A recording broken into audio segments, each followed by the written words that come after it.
Hello positive sols, কেমন আছেন আপনারা? আশা করছি আপনারা সবাই সুস্থ আছেন, ভালো আছেন। আচ্ছা, আপনারা দেখুন, আপনারা যে ম্যানিফেস্টেশনের প্রসেসে রয়েছেন বা ল অফ অ্যাট্রাকশনকে ফলো করছেন, আপনারা কি সবসময় সব জিনিস সঠিকভাবে ম্যানিফেস্ট করতে পারছেন? সব জিনিস কি আস্তে আস্তে অ্যালাইন হচ্ছে? যদি না হয়, আপনারা কি ভুল করছেন? কারণ দেখুন, ভাইব্রেশন আর ফ্রিকোয়েন্সির খেলা, এখানে জোর খাটিয়ে কিন্তু কিছু হবে না। তাহলে কি জায়গায় ভুল হচ্ছে সেই জায়গাটা যদি আমরা বুঝতে না পারি, আমরা কোনোদিনও আমাদের ম্যানিফেস্টেশনের প্রসেসে এগোতে পারবো না, আর আমাদের জীবনে যেসব জিনিস আমরা ম্যানিফেস্ট করতে চাই সেগুলো কিন্তু পাবো না। তাই আজকে আমরা এখানে আলোচনা করব 5টা ইম্পর্ট্যান্ট পয়েন্টস নিয়ে, যেটা আপনি মন দিয়ে শুনবেন এবং বুঝবেন যে আপনার কোথায় ভুল হচ্ছে। এর মধ্যে যে যে জায়গায় ভুল হচ্ছে সেই জায়গাগুলো আপনি ইমপ্রুভ করবেন। একটা জিনিস দেখুন, ম্যানিফেস্টেশন নিয়ে আমি যখন বলছি আমিও আমার লাইফে কিছু না কিছু ম্যানিফেস্ট করছি, তাহলে আমার লাইফে যখন আমার ম্যানিফেস্টেশন চলছে, আমি যেটা ম্যানিফেস্ট করছি সেই বিষয়ে অপরচুনিটিস কিন্তু আমি পাচ্ছি। আমার কাছে সেই সব জিনিস কিন্তু আস্তে আস্তে অ্যালাইন হচ্ছে। আমি বলছি না একবারে হয়ে গেছে, না, আস্তে আস্তে অ্যালাইন হচ্ছে। মানে আমি বুঝতে পারছি আমার ল অফ অ্যাট্রাকশন কাজ করছে। তাহলে আপনাদের কোন জায়গায় ভুল হচ্ছে? চলুন শুরু করি আজকের 5টা ইম্পর্টেন্ট পয়েন্টস। আর আজকে আমাদের প্রথম পয়েন্ট হলো ডাউট। এবার দেখুন, ডাউটটা আমরা কিভাবে নেব। দেখুন, আমরা মানুষ, মানুষ যখন কিছু কাজ করবে মানুষের মধ্যে ডাউট আসাটা স্বাভাবিক। কিন্তু এবার ডিপেন্ড করছে সারা দিন আপনার মধ্যে ডাউট কতবার আসছে, কতক্ষণ থাকছে, আর আপনি তাতে কতক্ষণ ফিলিংস অ্যাড করছেন। কারণ যখন আপনি কোয়ান্টাম সায়েন্স নিয়ে পড়বেন বা কোয়ান্টাম সায়েন্সকে একটু বোঝার চেষ্টা করবেন, সেখানে একটা আপনি কনসেপ্ট পাবেন, সেটা হচ্ছে অবজারভার এফেক্ট। সেই অবজারভার এফেক্টে এই জিনিসটা পরিষ্কার করে বলা আছে, আপনি যে জিনিসে ফিলিংসের সাথে এবং মন দিয়ে অবজার্ভ করবেন সেই জিনিসটা আপনার কাছে আসতে থাকবে, বা সেই জিনিসটার অস্তিত্ব আপনার জীবনে চলে আসবে। মানে অবজারভার এফেক্ট এখানে কাজ করছে যদি আপনি আপনার ডাউটে খুব বেশি করে ফিলিংস অ্যাড করেন, আর আপনার ডাউটকে আপনি পুরো মাথায় চড়তে দেন। মানে সহজ বাংলা ভাষায় যদি আপনি মাথায় চড়তে দেন। ডাউট একবার দুবার আসতেই পারে মানুষের মধ্যে, কারণ আমরা মানুষ। কিন্তু সেই ডাউট যদি এইভাবে মাথায় চড়ে বসে না, তখন অবজারভার এফেক্ট কিন্তু এর জন্য কাজ করে। আর এর সঙ্গে আরেকটা সাব পয়েন্টও ইম্পর্টেন্ট, সেটা হচ্ছে আমাদের সাবকনসিয়াস লেভেল। তার কারণ আমাদের সাবকনসিয়াস লেভেলে না অনেক রকমের কনফ্লিক্ট চলে। মানে ধরুন, আপনি ম্যানিফেস্ট করছেন একটা জব, এবারে আপনি এখন পাচ্ছেন 10,000 টাকা স্যালারি, আপনি ম্যানিফেস্ট করছেন 15,000 টাকা, ঠিক আছে, একদম ওকে। এইবারে আপনার সাবকনসিয়াস মাইন্ডে কনফ্লিক্ট চলছে, তুই কেন 15,000 টাকা পাবি? তোর মধ্যে এমন কি কোয়ালিটিস রয়েছে?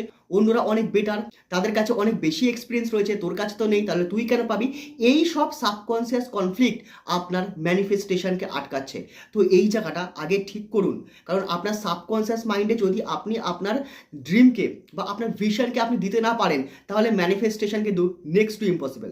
আমাদের নেক্সট পয়েন্ট হচ্ছে ইমোশনাল মিসম্যাচ। মানে আপনি ধরুন মনে করছেন আপনি জব ম্যানিফেস্ট করছেন। আমি একটা এক্সাম্পল নিয়ে এগোচ্ছি যাতে আমাদের সুবিধা হয় বুঝতে, ঠিক আছে? এবারে আপনারা যা যা ম্যানিফেস্ট করবেন আপনি জাস্ট চেঞ্জ করে নেবেন এক্সাম্পলটা, ঠিক আছে? এবারে আমি যেটা বলতে চলেছি সেটা হচ্ছে, আপনি যদি জব ম্যানিফেস্ট করেন আর আপনার মধ্যে যদি ইমোশনাল ফ্রিকোয়েন্সি এরকম থাকে, ধূর তালিকা হবে না। আজকালকার দিনে জব পাওয়া খুব কঠিন, প্রচুর কম্পিটিশান। আমি ভাই পারবো না, কিন্তু আমরা এটা বুঝতে পারি না আমাদের কম্পিটিশান অন্য কারোর সঙ্গে নয়। আমরা কম্পিটিশান জিনিসটাকে বেশি ভ্যালু দিতে পারি না। তার কারণ এই ইউনিভার্সের সব জিনিস না পর্যাপ্ত পরিমাণ রয়েছে বা অ্যাবান্ডান্সে রয়েছে, কোনো কিছু ল্যাক নেই।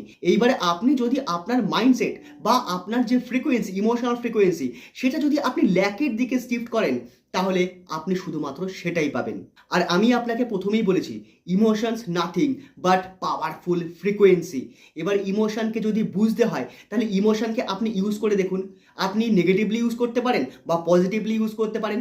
আপনি যেদিকে ইউজ করবেন না কেন, আপনি সেদিকে আউটকাম পাবেন। আর যদি আপনাকে ইউজ করতেই হয়, আমার মনে হয় যে আপনার পজিটিভে ইউজ করা উচিত। কারণ নেগেটিভে যদি আপনি ইউজ করেন, আমাদের মাইন্ড এতটাই নেগেটিভের দিকে ঝুঁকে থাকে না, যে আমরা না নেগেটিভ জিনিসটা খুব তাড়াতাড়ি ম্যানিফেস্ট করতে পারি। তাই সেই কারণে আমি সবসময় বলি, ইমোশনসটাকে পজিটিভের দিকে রাখুন। আমাদের থার্ড পয়েন্ট, সেটা হচ্ছে অবসেশন। অবসেশন মানে কিরকম জানেন তো? ধরুন আপনি কোনো কিছু ম্যানিফেস্ট করছেন আর সেই জিনিসটার জন্য আপনি পাগল হয়ে যাচ্ছেন। আমার এটা চাই, আমার এটা চাই, আমার এটা এক্ষুনি চাই, এই টাইমের মধ্যে চাই, এত সময়ের মধ্যে চাই, এরকমভাবে চাই, এই রাস্তায় চাই। That's call obsession. আর এই অবসেশন যখন আপনার মধ্যে ঢুকবে না, তখন সারেন্ডারিংয়ের যে কনসেপ্টটা সেটা কমপ্লিটলি আপনি ভুলে যাবেন, কমপ্লিটলি। আর ইউনিভার্সের কাছে যত অবধি আপনি সারেন্ডার করবেন, আপনার উইশকে সারেন্ডার করবেন আর আপনার কর্মকে সারেন্ডার করবেন, তত অবধি কিন্তু সঠিকভাবে কাজ হবে না। তাই সঠিকভাবে যদি আপনি সারেন্ডার না হতে পারেন, শুধু মুখে বললে হবে না, মন থেকে আপনি আপনার কর্ম করলেন, করার পর সেই কর্মফলটাকে যখন আপনি সারেন্ডার করবেন না মন থেকে, তখন আপনি দেখবেন ম্যাজিক হচ্ছে। কিন্তু যদি আপনি মন থেকে সারেন্ডার না করতে পারেন তাহলে কিন্তু এই জিনিসটা আপনার জন্য কিন্তু ঠিকঠাক হবে না। মানে এই সেই অবসেশনটা না থেকেই যাবে। আমাদের পয়েন্ট নাম্বার 4 সেটা হচ্ছে আমাদের ওল্ড আইডেন্টিটি প্রবলেম। মানে আপনি যখন জব ম্যানিফেস্ট করছেন, এবারে আপনার সিচুয়েশন বা আপনার যে ক্যারেক্টার না সেটা আস্তে আস্তে ডেভেলপ হচ্ছে, যাতে আপনি একটা জব ম্যানিফেস্ট করতে পারেন, যাতে আপনার মধ্যে সেই কোয়ালিটিসগুলো আসে। তার জন্য ইউনিভার্স কিন্তু আপনার জন্য কাজ করছে।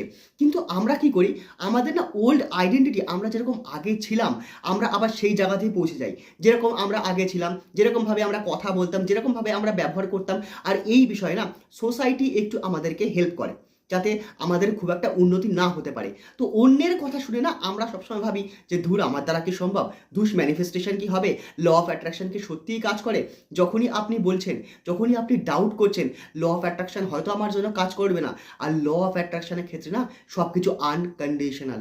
ল অফ অ্যাট্রাকশন বা ইউনিভার্স তখন আপনার জন্য বলছে your wish is my command. তো এবারে আপনি জায়গাটা বুঝতে পেরেছেন যে যদি আপনি আপনার আইডেন্টিটিকে চেঞ্জ না করেন তাহলে আপনি যে জিনিসটা ম্যানিফেস্ট করছেন সেটা কিন্তু আপনি পাবেন না। আমাদের লাস্ট পয়েন্ট 5 নাম্বার পয়েন্ট সেটা হচ্ছে লিভিং স্টেট। মানে আপনি যদি জব ম্যানিফেস্ট করেন বা ধরে নিলাম আপনি কোনো একটা জিনিস ম্যানিফেস্ট করছেন, বারবার জব বলতে যেন আমারও কেমন লাগছে, কোনো একটা জিনিস আপনি ম্যানিফেস্ট করছেন আর সেই ম্যানিফেস্টেশনের যে এন্ড রেজাল্ট, সেই এন্ড রেজাল্টটাকে আপনি ভিজুয়ালাইজ করতে পারছেন না। সেই এন্ড রেজাল্টটা আপনার কাছে আসলে আপনার কেমন ফিল হবে আপনি সেটা পারছেন না করতে। আপনি অ্যাজিউম করতে পারছেন না সেই জিনিসটা আপনার কাছে আসলে আপনার কেমন লাগবে, আপনি কতটা খুশি হবেন। তো এইখানে কাজ করছে আবার ল অফ অ্যাজাম্পশন। আমি আপনাকে প্রথমেই বলেছিলাম law of attraction, manifestation, law of assumption সব কিছু কিন্তু কাছাকাছি বা একে অপরের সঙ্গে রিলেশন রাখে, এইভাবেই তারা কাজ করে। কিন্তু এই জায়গাটা যদি আপনি ঠিকঠাক নিজেকে অ্যাজিউম না করতে পারেন, সেই এন্ড রেজাল্টের সঙ্গে নিজেকে অ্যাটাচ না করতে পারেন, তাহলে কিন্তু সমস্যা হবে। আর ল অফ অ্যাজাম্পশন কিন্তু ল অফ অ্যাট্রাকশনেরই একটা পার্ট। আপনি যদি নিজেকে অ্যাজিউম না করতে পারেন যে আপনি সেই জায়গায় পৌঁছেছেন, তাহলে কিন্তু আপনার সেই ম্যানিফেস্টেশন হওয়াটা কিন্তু খুবই চাপের ব্যাপার। তো বন্ধুরা, এই যে 5টা পয়েন্ট আর তার মধ্যে 2-3টে সাব পয়েন্ট আমি আপনাদেরকে দিলাম, এইগুলো থেকে আপনারা কি বুঝতে পারলেন? যদি আপনারা এর মধ্যে কিছু জিনিস আপনাদের লাইফে ইউজ করেন তাহলে সেই জিনিসগুলো কিন্তু ব্যারিয়ার হয়ে দাঁড়াচ্ছে আপনার ম্যানিফেস্টেশনের রাস্তায়। তাহলে আপনার ম্যানিফেস্টেশনের রাস্তা ক্লিয়ার করতে হলে যেগুলো আমি বললাম মন দিয়ে সেগুলো ফলো করুন। ল অফ অ্যাট্রাকশন, ম্যানিফেস্টেশন নিয়ে আমি এখন এতগুলো বই পড়ে ফেলেছি, প্লাস আমি ক্লাসেস নিয়েছি, প্লাস আমি প্র্যাকটিস করছি। তো একটা বড় লাইফ কোচ যেরকম বলবে না, আমিও কিন্তু আপনাদের ঠিক সেরকমই বলছি। তো কাইন্ডলি ফলো করুন, ফলো করুন, তবেই আপনি আপনার লাইফে কিছু না কিছু ম্যানিফেস্ট করতে পারবেন। তো থ্যাংক ইউ ভেরি মাচ আজকের এই ভিডিওটা সম্পূর্ণ দেখার জন্য। দেখা হচ্ছে আবার পরের ভিডিওতে, তত অবধি think positive, do positive, you will definitely receive positive.